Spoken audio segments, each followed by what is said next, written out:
Assalamualaikum warahmatullahi wabarakatuh. Alhamdulillah wassalatu wassalamu ala Rasulillah wa ala alihi wa sahbihi wa man wala, amma ba'd. Ayol ikhwah wal akhwat, azzani wa azzakumullah. Saudara-saudara yang semoga dimuliakan oleh Allah, kita bertemu kembali di malam Ahad untuk mengkaji kitab Masailul Jahiliyah allati khalafa fiha Rasulullah sallallahu alaihi wasallam ahlal jahiliyah. Masalah-masalah jahiliyah yang mana Rasulullah sallallahu alaihi wasallam menyelisihi orang-orang jahiliyah dalam hal tersebut. Kata Syekh Muhammad bin Abdul Wahhab bin Sulaiman At-Tamimi rahimahullahu ta'ala. Ya, pada pertemuan sebelumnya kita membahas masalah jahiliyah yang ke-49, yaitu jahdu ba'dhiha. Orang-orang jahiliyah menolak sebagian ayat Allah. Sudah kita bahas pada ayat masalah jahiliyah ke-48. Di antara orang jahiliyah ada yang menolak semua ayat Allah dan ada yang menolak sebagiannya. Yang menolak sebagiannya ini siapa, Rismanto? Menerima sebagian ayat Allah, menolak sebagian. Apa? Orang Yahudi. Orang Yahudi menerima sebagian kitab suci, menolak sebagian, ya. Bahkan bukan cuma kitab suci. Kalau mereka kan katanya ngaku beriman pada Taurat, nolak Al-Quran, Injil, ya. Tapi sebagian mereka bahkan Taurat pun dipilih-pilih. Mana ayat yang sesuai dengan selera mereka diambil, yang tidak sesuai ditolak, diingkari, ya, didustakan. Nah, ini kebiasaan orang-orang Yahudi, ya. Maka kita jangan seperti itu. Apapun ayat Al-Quran yang ada di hadapan kita, semuanya terima. Begitu juga hadis Nabi, kalau memang sahih sampai kepada Nabi, terima. Jangan dipilih-pilih. Udah jelas hadisnya sahih, dipikir, wah, kira-kira yang sesuai dengan akal saya mana ya? Oh ini, kalau ini nggak sesuai dengan akal saya, tolak. Nggak boleh seperti itu. Kalau kita tahu itu udah hadis sahih sampai kepada Nabi, terima. Walaupun akal kita belum menjangkaunya. Karena hadis yang sahih tidak mungkin bertentangan dengan akal sehat. Kalau ada hadis sahih yang bertentangan dengan akal sehat, sangat besar kemungkinan akal kita yang tidak sehat, ya. Tapi kalau ternyata akal kita sehat, lalu hadisnya ini misalkan anggap akal kita sehat, hadisnya sehat juga, sahih, berarti akal kita yang bermasalah. Tapi kalau ternyata hadisnya lemah, udah nggak masalah, kita tolak hadisnya. Lemah, apalagi palsu, kita tolak. Tapi kalau hadisnya sahih, lalu kita beranggapan bertentangan dengan akal kita, dengan pikiran kita, maka yang dipermasalahkan bukan hadisnya, tapi akal kita yang lemah ini. Yaitu pembahasan kita pada pertemuan sebelumnya. Nah, sekarang kita bahas masalah jahiliyah berikutnya, yaitu masalah jahiliyah yang ke-50. Kata Syekh Muhammad bin Abdul Wahhab rahimahullah, qauluhum ma anzalallahu ala basyarin min syai'. Perkataan mereka, Allah tidak menurunkan sedikit pun kepada manusia. Allah tidak menurunkan sedikit pun wahyu kepada manusia. Surat Al-An'am ayat ke-91. Nah, ini kita bahas, ya. Jadi kata orang jahiliyah, qauluhum, mereka berkata, Allah tidak menurunkan wahyu sedikit pun kepada manusia. Tidak menurunkan wahyu, maksudnya tidak menurunkan kitab suci sedikit pun kepada manusia. Artinya mereka menolak semua kitab suci yang diturunkan kepada para rasul. Nah, ini ada sebagian mereka yang menyatakan demikian. Siapakah mereka? Kita bahas, ya. Kita baca syarah penjelasan dari Syekh Shalih Al-Fauzan. Qalatil Yahud, orang-orang Yahudi berkata, ma anzalallahu ala basyarin min syai'. Allah tidak menurunkan sedikit pun wahyu kepada manusia. Allah tidak menurunkan sedikit pun wahyu kepada manusia.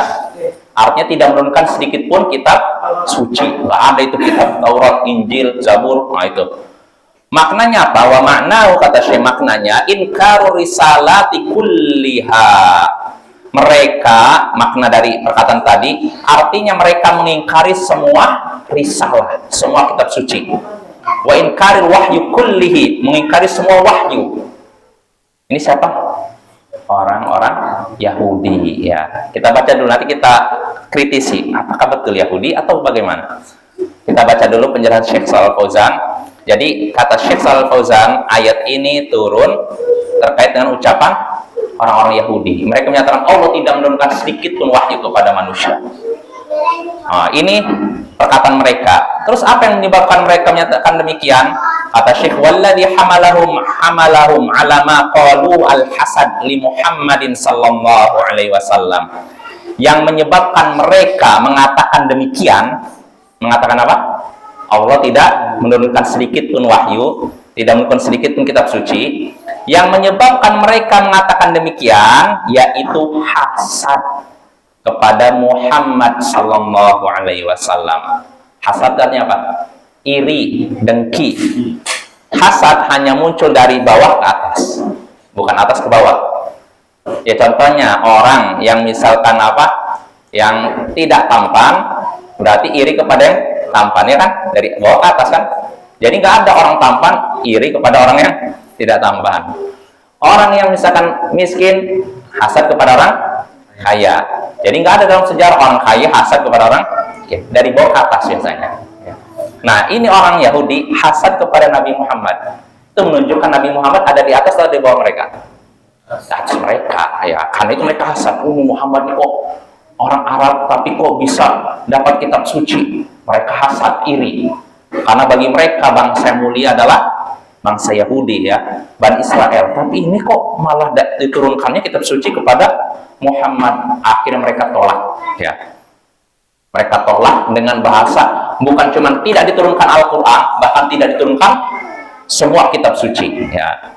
Faraddallahu ta'ala alaihim, maka Allah pun membantah mereka biqaulihi, dengan firman-Nya, qul, katakanlah wahai Rasul, man anzal kitabal ladzi jaa bihi Musa nuran wa hudal linnas.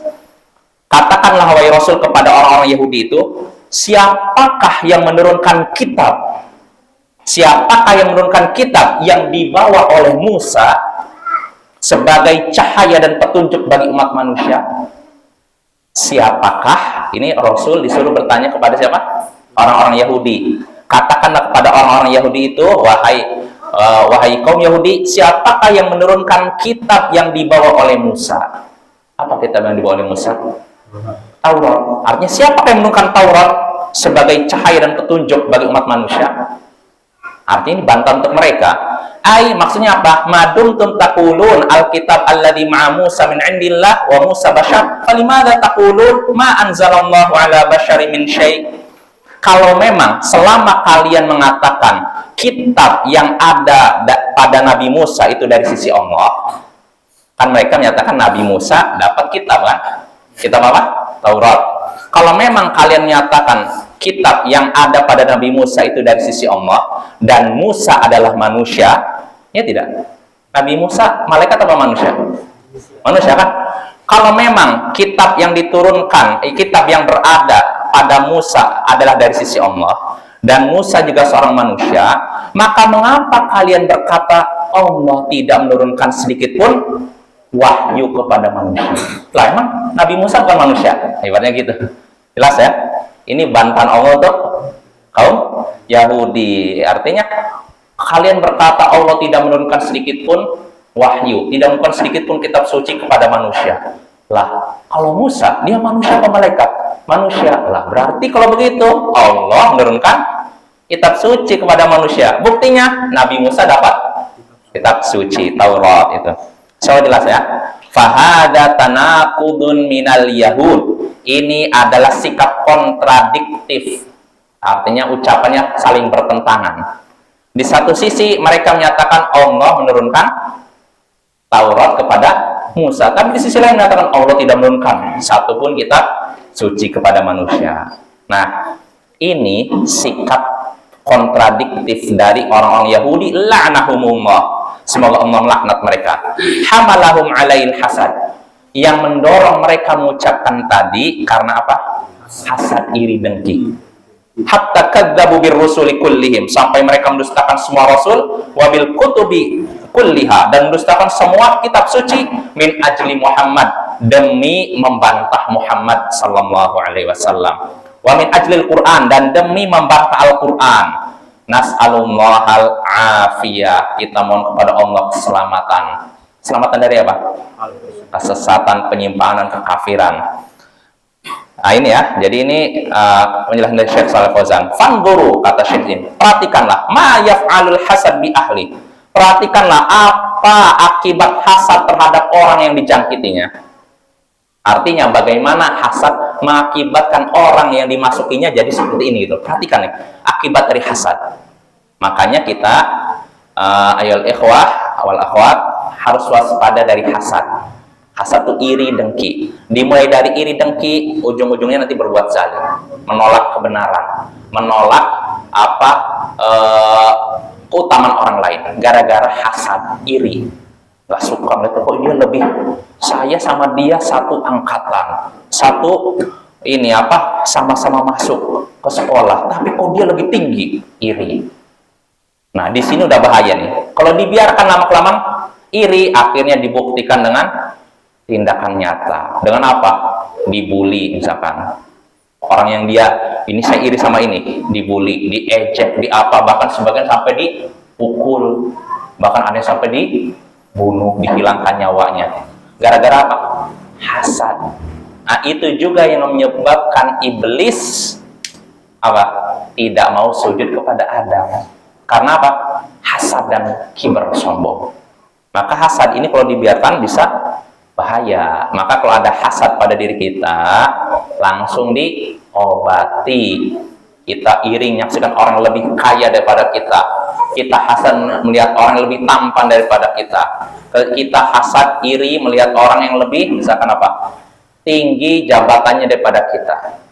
Nah ini hasad ya, dan itu tercela. Ya untuk apa kita iri kepada orang lain gara-gara dunia? Dunia itu rendah. Dunia itu hina.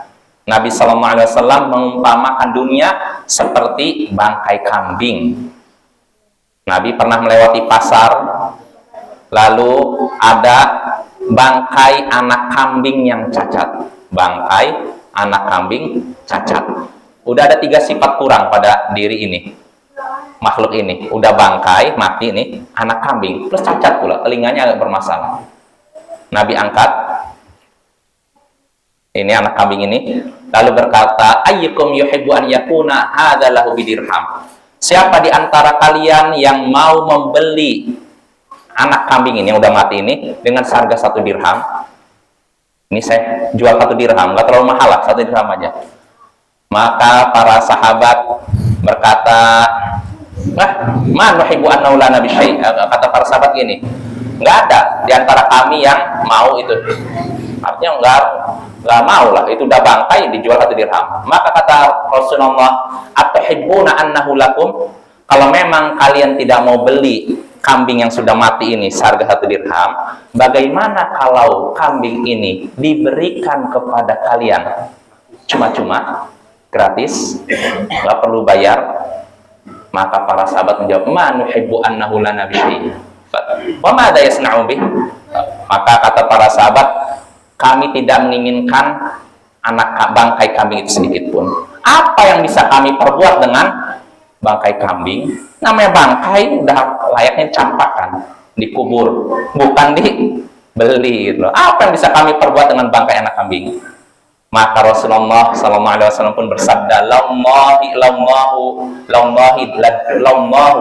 ladunya ahwan 'ala Allah min hada alaikum. Wallahi ladunya ahwanu 'ala Allah min hada alaikum. Demi Allah, dunia itu lebih rendah di sisi Allah daripada rendahnya bangkai kambing ini di sisi kalian. Nah, ini harga dunia. Rendah sekali. Maka untuk apa kita iri kepada orang lain? Gara-gara dunia, gara-gara harta, gara-gara jabatan. Kalau kita mau iri dalam 2 hal dalam hadis tadi.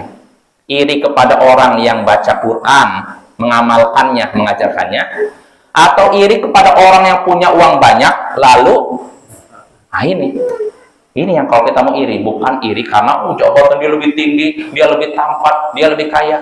Nah, ini sifat tercela, dan ini sifat orang Yahudi dan juga sifat iblis, ya, yang menyebabkan iblis Allah campakkan dari surga, diturunkan ke bumi gara-gara apa?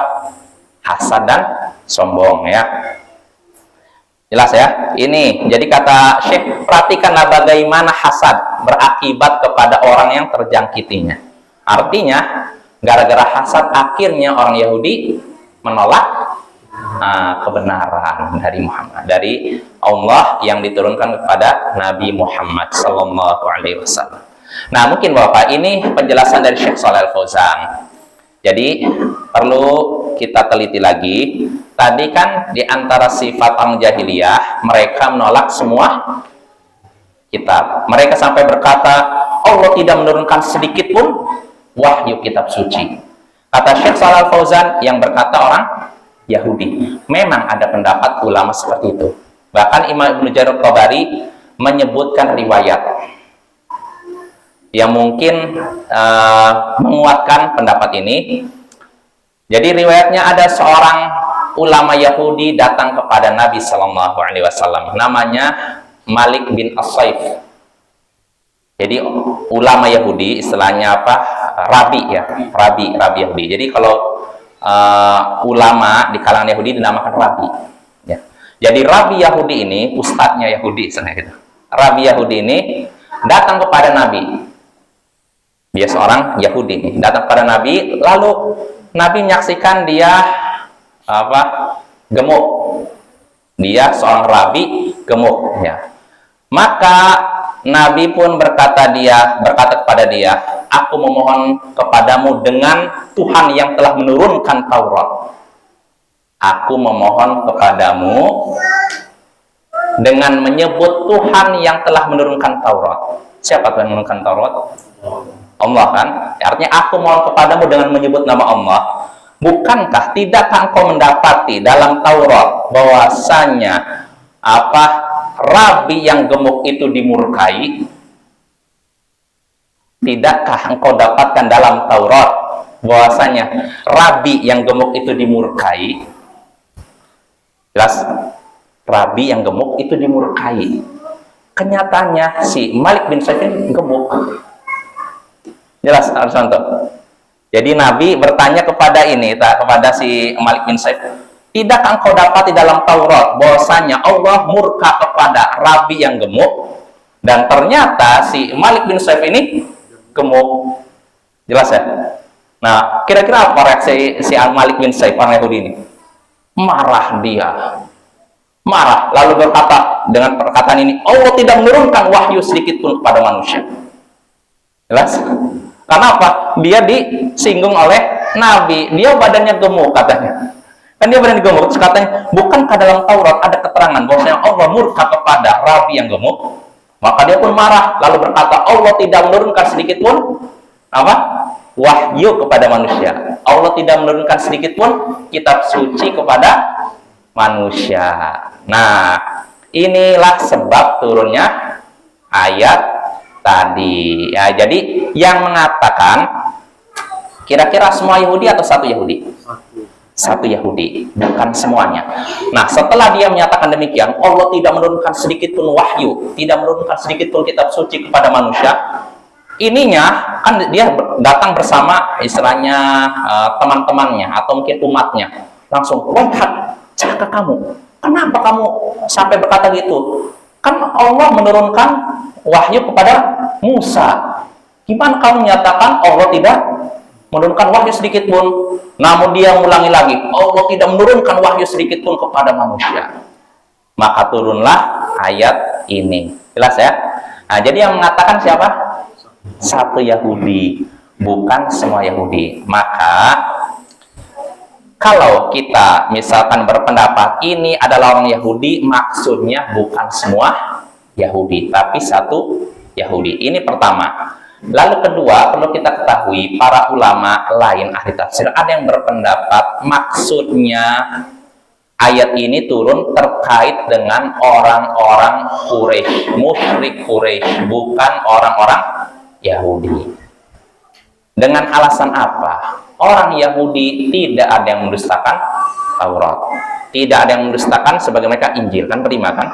Ya, walaupun banyak yang mendustakan Injil, tapi kitab-kitab Taurat dan sebelumnya mereka terima. Jelas?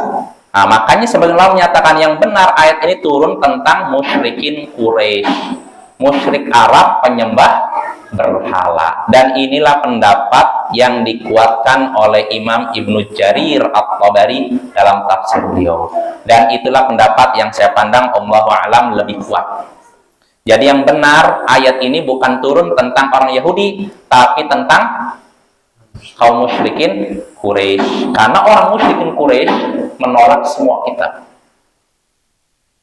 Walaupun sebagian ulama mengatakan ada sebagian yang menerima sebagian kitab lalu menolak sebagian, tapi secara umum mereka nolak semua kitab. Taurat ditolak, Injil ditolak. Ini orang musyrik Quraisy, penyembah berhala. Makanya mereka kalau memandang ahli kitab ada pandangan sedikit kagum. Orang musyrikin Quraisy, musyrik Arab, kalau melihat orang Yahudi dan Nasoro, mereka ada sedikit pandangan kagum. Kenapa? Kenapa harus nonton? Karena ini orang Yahudi, Nasoro ini punya kitab, sedangkan kami tidak punya kitab. Jadi mereka sendiri merasa bodoh. Tapi mereka mendustakan semua kitab. Makanya ini yang benar. Jadi Bapak-bapak, ayat ini yang benar turun terkait dengan musyrikin Quraisy, bukan orang-orang Yahudi. Ya, walaupun memang ada dua pendapat, cuman yang saya lihat lebih kuat pendapat kedua, ayat ini turun tentang musyrikin Quraisy, bukan orang-orang Yahudi. Dengan alasan apa? Kalau kita lihat ayat sebelumnya dan setelahnya, semuanya pembahasan tentang musyrikin Quraisy, bukan membahas tentang Yahudi. Itu pertama. Lalu kedua, sebagaimana sudah kita ketahui, orang Yahudi tidak menolak semua kitab suci, ya nggak? Ya. Mereka menerima Taurat, menerima. Yang mereka tolak ya diantaranya Al-Quran atau Injil, sebagian Injil ya. Tapi selebihnya mereka menerima dan beriman kepada semua kitab suci itu. Kalaupun kita anggap ada Yahudi yang menolak semua kitab, ya cuma orang yang tadi ini, si Malik bin Saif. Ya, itu pun dia ketika menolak karena apa? Marah, tersinggung. Saya gemuk dibilang ini. Allah tidak menurunkan sedikit pun kitab suci. Jadi pengingkaran dia bukan karena mendustakan, tapi karena apa? Marah. Jelas ya? Maka dalam hal ini pendapat yang kuat, Allahu a'lam, ayat ini turun terkait dengan musyrikin Quraisy, para penyembah berhala yang tidak punya kitab suci. Nah itu ya, insya Allah jelas ya. Nah, itu tentang masalah yang ke-50. Nah sekarang kita masuk masalah jahiliyah berikutnya, yang ke-51. Qauluhum fil Qur'an, perkataan orang-orang jahiliyah tentang Al-Quran, in hadza illa qaulul bashar, ini tidak lain hanyalah perkataan manusia. Ini tidak lain hanyalah perkataan manusia. Nah, ini ucapan orang-orang jahiliyah tentang Al-Quran, ini tiada lain kecuali ucapan manusia. Ini itu maksudnya apa? Al-Quran. Al-Quran ini cuma perkataan manusia. Nah ini orang jahiliyah sebagian begitu ya. Menyatakan perkataan manusia. Ada lagi yang berkata, oh ini syair. Ada lagi yang menyatakan ini igawan, dan ada yang ucapan semacamnya ya. Nah inilah sifat jahiliyah yang ke-51. Artinya orang-orang jahiliyah menyatakan bahwa Al-Quran adalah ucapan manusia, bukan ucapan Allah. Perkataan manusia, bukan perkataan Allah. Nah ini orang-orang jahiliyah. Kita baca keterangan dari Syekh Shalih Al-Fauzan ya, karena ini ada manfaatnya Bapak ya. Kalau sekedar judul matanya aja sedikit, tapi dengan baca syarahnya kita dapat faidah banyak. Kata Syekh Shalih Al-Fauzan hafizahullah, min masaili ahli jahiliyah annahum yaqulun innal qur'ana qaulul bashar kama qalahul Walid bin al-Mughirah. Di antara sifat atau masalah orang-orang jahiliyah, sifat-sifat orang jahiliyah, bahwasanya mereka berkata bahwa Al-Quran adalah ucapan manusia, sebagaimana dikatakan oleh Al-Walid bin Al-Mughirah. Al-Walid bin Al-Mughirah ini seorang musyrik Quraisy. Al-Walid bin Al-Mughirah sebelumnya dia, ya jelas dia penentang Nabi. Cuma suatu hari dia ingin istilahnya menasihati Nabi supaya menghentikan dakwahnya. Ya dialog dulu kan, diajak dialog. Nabi ladeni dia, udah ucapkan semua, didengerin. Nah ini juga termasuk adab dalam dialog dalam debat, jangan sering dipotong. Misalkan lawan bicara kita ngomong, jangan dipotong, dengarkan semuanya baru bantah gitu. Nah, Al-Walid bin Al-Mughirah ini dia ingin menasihati Muhammad untuk menghentikan dakwahnya. Orang-orang Quraisy sudah panas. Muhammad sudah memecah belah persatuan Quraisy.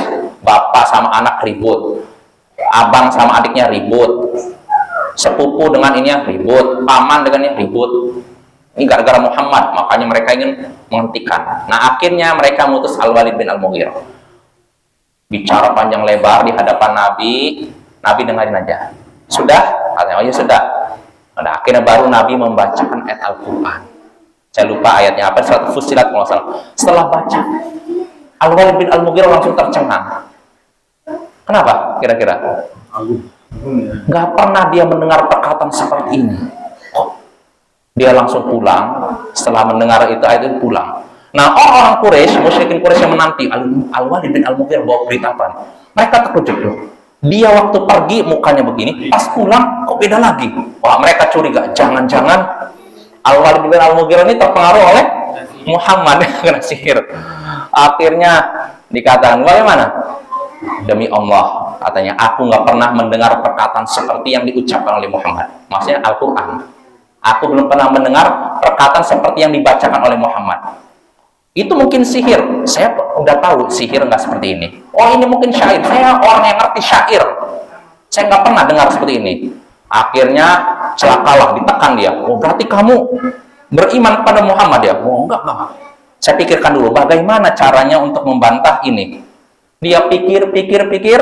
Innahu fakkar wa qaddar. Dia berpikir dan berusaha menentukan apa cara membantah Muhammad ini, Al-Quran ini. Tsumma innahu fakkar wa qaddar. Lalu dia berpikir lagi. Faqutila kaifa qaddar, dan celakalah apa yang dia tetapkan. Nah, setelah itu apa? Dia berkata, in hadza illa qaulul bashar. Puncaknya dia menyatakan ini hanyalah ucapan manusia. Padahal dia udah tahu, dia sendiri belum pernah mendengar ucapan seperti Al-Quran, ayat seperti Al-Quran. Tapi karena kesombongannya, fanatisme kelompoknya, fanatisme pada leluhur, dia tolak Al-Quran dengan menyatakan ini adalah ucapan manusia. Nah ini ya, ini Al-Walid bin Al-Mughirah ya, orang musyrik, dan dia jadi penghuni neraka. Tapi ketahuilah, anaknya Muslim, bahkan jadi pembela Islam sejati. Siapa itu? Khalid bin Al-Walid. Nah, maka Bapak, jangan kita menutup pintu hidayah. Jadi ketika seorang itu kafir, nggak mesti anaknya nanti kafir. Jadi kita doakan, kalaupun bapaknya nggak dapat hidayah, minimal anaknya dapat hidayah gitu. Sama seperti Nabi SAW ketika terusir dari Taif, Nabi kan dilempari oleh anak-anak kecil, diejek, ini sampai Nabi lari dari Taif, nggak sadar sudah bermil-mil lamanya. Beliau pun sampai udah berapa kilo lamanya, kaki beliau berdarah karena dilempari batu.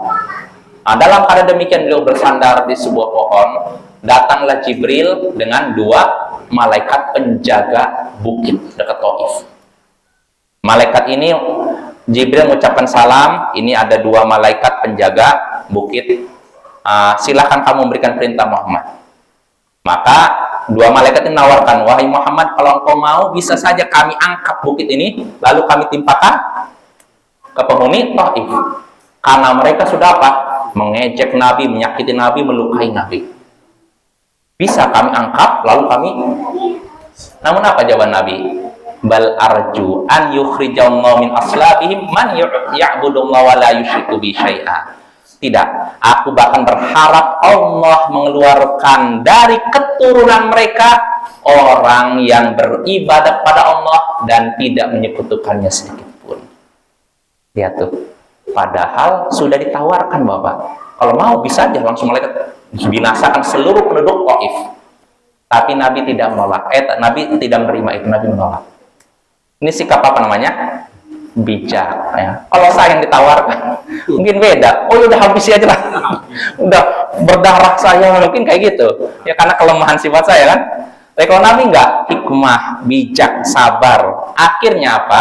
Buah dari kesabaran Nabi setelah penaklukan kota Makkah. Beberapa tahun setelahnya penduduk Taif semuanya masuk Islam. Lihat tuh.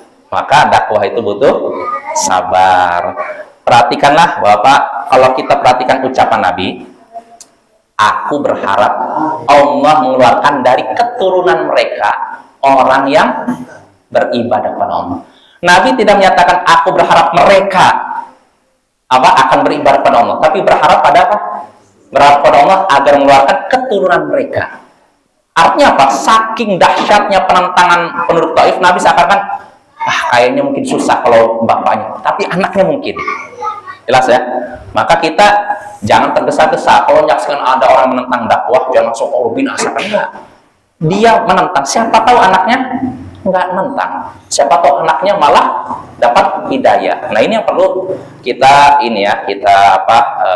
ambil pelajaran ya, sebagai contoh ya. Mungkin ini habis ya, penutup lah. Ada seorang dulu, saya masih ingat lah, di pondok saya. Jadi kebetulan asrama santri ini, jadi ada masjid. Jadi asrama santri sama masjid ini jauh, agak jalan dulu. Jadi santri nggak tinggal di masjid, jalan. Ya ada berapa, nggak sampai 1 kilo sih, tapi lumayan jalan jauh. Jadi kebetulan di samping asrama ini ada masjid. Masjidnya masyarakat lah. Imamnya termasuk anti lah dengan dakwah, nggak suka. Pokoknya dia selama saya di sana nggak suka. Lalu saya udah selesai di situ pun nggak suka.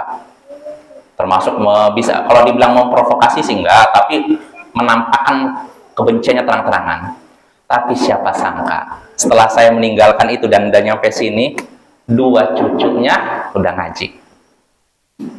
Imam, kakeknya benci dengan dakwah, tapi 2 cucunya ngaji. Nah ini kan, nggak ada yang tahu hidayah kan? Di tangan Allah, kita nggak tahu, bisa jadi bapaknya gini, anaknya baik atau cucunya baik. Maka kita jangan menutup pintu hidayah. Ya doakan semuanya semoga dapat hidayah. Kalau misalkan nanti enggak bapaknya, minimal anaknya atau cucunya. Ya begitu Bapak ya. Seperti Nabi berharap Allah mengeluarkan dari keturunan mereka, bukan mereka, dari keturunan mereka orang yang beribadah pada Allah. Nah ini sikap hikmah Nabi yang perlu kita tiru. Ya mungkin saja. Insya Allah pada pertemuan berikutnya kita selesaikan pembahasan masail jahiliyah yang ke berapa? 51 insya Allah, yaitu pembahasan bahwasanya orang-orang jahiliyah berkata bahwasanya Al-Quran adalah perkataan manusia ya. Subhanakallahumma bihamdik asyhadu an la ilaha illa anta astaghfiruka wa atubu ilaik. Assalamualaikum warahmatullahi wabarakatuh.